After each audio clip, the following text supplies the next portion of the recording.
entender el tema de las violaciones y de, bueno, el impacto que tienen en Argentina con Bianca Palaro de La Nación Data. Muy buenas tardes, Bianca.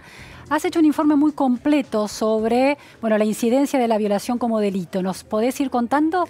Sí, en realidad este hecho terrible en Miramar no es un caso único o aislado. En realidad el Ministerio de Seguridad publicó un informe de estadísticas criminales en las que se puede ver que en 2017 hubo 3.921 víctimas de violaciones. Vamos viendo estos detalles ahora en cámara, a ver si los tenemos. Esta es una cifra cerca. Altísima.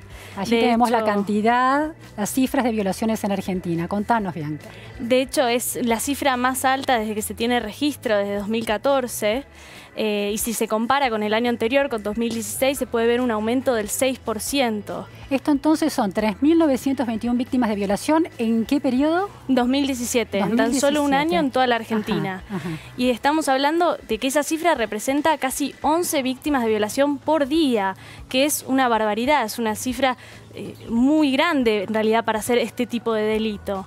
Hay 11 mujeres que sufren ese nivel de violencia sexual por día. Exacto. En Argentina. Y estamos hablando, si lo llevamos a una tasa de acuerdo a la población, de 8,9 víctimas de violación cada 100.000 habitantes. Que es un montón para un año, como dije antes. Aparte, si se compara, esto es solo lo que se tiene registro la policía, tanto las distintas dependencias provinciales como las federales. Pero si se tendrían en cuenta además lo que los especialistas llaman las cifras negras, es decir, todos los casos que se producen pero que no se denuncian, esta cifra sería aún más alta. ¿Y por qué digo esto? Porque en realidad una encuesta de victimización que produce el INDEC, que se publicó en 2017, que dice que tan solo el 12,5% de las personas se animan a denunciar este tipo de delitos. Es decir, que esta cifra que recién dijimos de 3.921 vendría a ser tan solo un 12% de los casos que en realidad se producen. O sea, ahí ves la gran cantidad de personas que la sufren. escala que tiene este tipo de ataque delito violento sobre las mujeres, ¿no? Así es. Y también eso, mucha gente piensa que es solo sobre las mujeres. Y en realidad estamos hablando de que las víctimas, si bien el 80%, es decir, la mayoría son mujeres, hay un 10% de las víctimas que son hombres. Es decir, que esto ya no solo depende del sexo, los hombres no quedan exentos de esta situación. Y bueno, ahí vemos que hay que también desmitificar, como por ejemplo cuando se habla del tema de las denuncias falsas. Mismo Amnistía Internacional publicó un informe donde dice que no hay una estadística que fundamente este tema de denuncias falsas. Es decir, la gran mayoría, por no decir casi todas, son denuncias verdaderas que terminan probándose esta situación. Bianca, el tema de la definición de violación, en la justicia se suele hablar de abuso sexual con acceso carnal. ¿Estamos hablando específicamente de ese tipo de delito? Así es. Obviamente sabemos que en el título 3 del Código Penal hay muchos delitos contra la integridad sexual. Sin embargo, ahora estamos hablando específicamente del delito de violación, que si bien no se menciona en el Código Penal, sí se identifica como abuso sexual con acceso carnal. Bien. Vamos ahora a la cantidad de detenidos. Tenemos la cantidad de víctimas, tanto mujeres como varones, y vamos al cuadro, a este gráfico de cantidad de detenidos. Contanos un poco qué vemos aquí, Bianca. Acá vemos que justamente se triplicó la cantidad de detenidos por violación. Esto en realidad no es consecuencia de que haya más violaciones, según hablé con varios especialistas, sino que las mujeres cada vez se animan a denunciar más, y de ahí esta gran diferencia. De hecho, desde 2007 a 2017 hubo un aumento del 200%. Y si bien la cantidad de presos también aumentó un 50%, no en esta cantidad que vemos que aumentó la cantidad de presos, ya sea condenados o acusados por este delito de violación. Bien.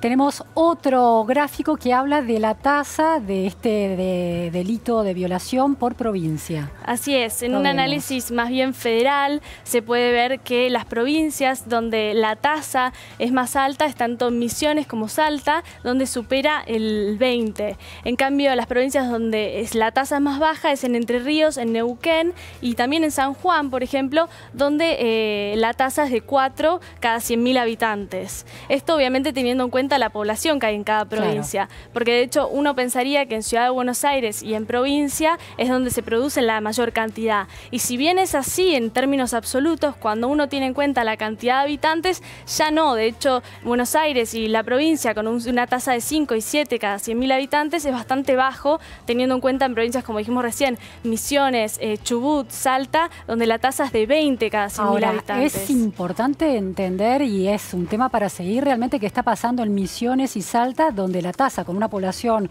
mucho menor, la tasa es tan alta, la tasa de incidencia de las violaciones, ¿no? Muy curioso ese dato. Habría que tenerlo en cuenta. Vamos a ver ahora, recién desmitificabas que, bueno, no es un delito que impacte sobre víctimas solamente mujeres, sino también hombres. ¿Cómo se comporta en términos de edad el delito de la violación?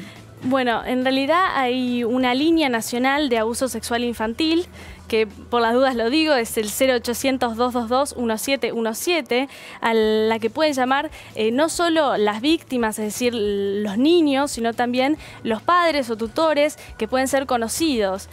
Porque muchas veces, ¿qué pasa? El 70% de los casos estamos hablando que el agresor es intrafamiliar, es decir, que el vínculo es intrafamiliar. En el 70% de los casos se trata de alguien que forma parte de la familia. Y siempre, casi solo un 10% estamos hablando de personas desconocidas, donde el agresor es un desconocido.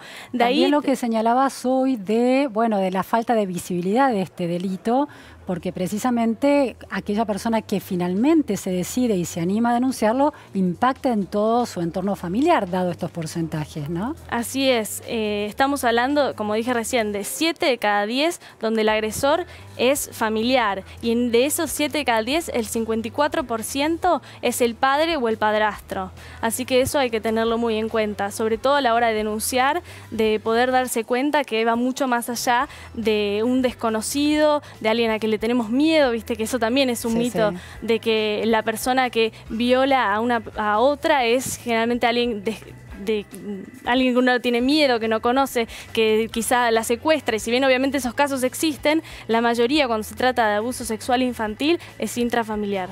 Bueno, muchísimas gracias, Bianca. Un informe muy completo, muy inquietante que tenemos que seguir porque hay algunas pistas que, vale la pena explorar. Tal cual. Muchas gracias. Gracias a vos. Muy amable. Bueno, vamos ahora a otro tema. Les cuento una historia. Un padre en Ohio, en Estados Unidos, decide